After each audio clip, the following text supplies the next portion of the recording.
When you borrow money, you have to pay back the money that you borrowed, which is called your debt. And you also have to pay back some extra money on top, which is called interest.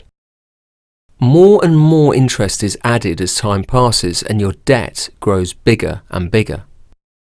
To stop your debt growing, you need to make regular payments back to the company or person you borrowed the money from.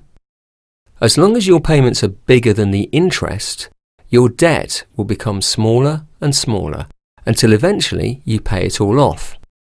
Making regular payments is really important.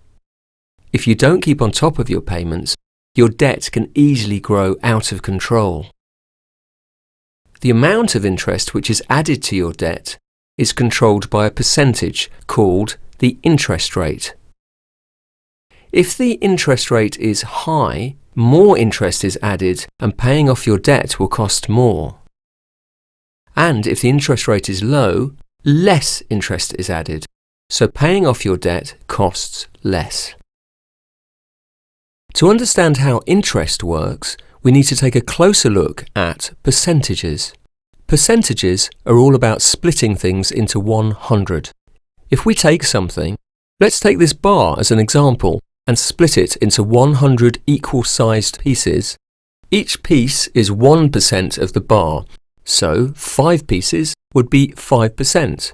50 pieces is 50%, and the whole bar, or 100 pieces, is 100%. Now, let's say the bar is your debt and the yearly interest rate is 20%. This means if you don't make any payments, 20% interest will be added onto your debt every year.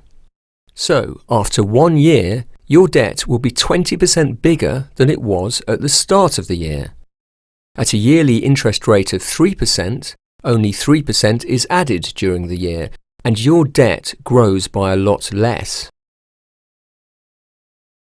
And at 350%, your debt will grow to 4.5 times its original size in just 1 year.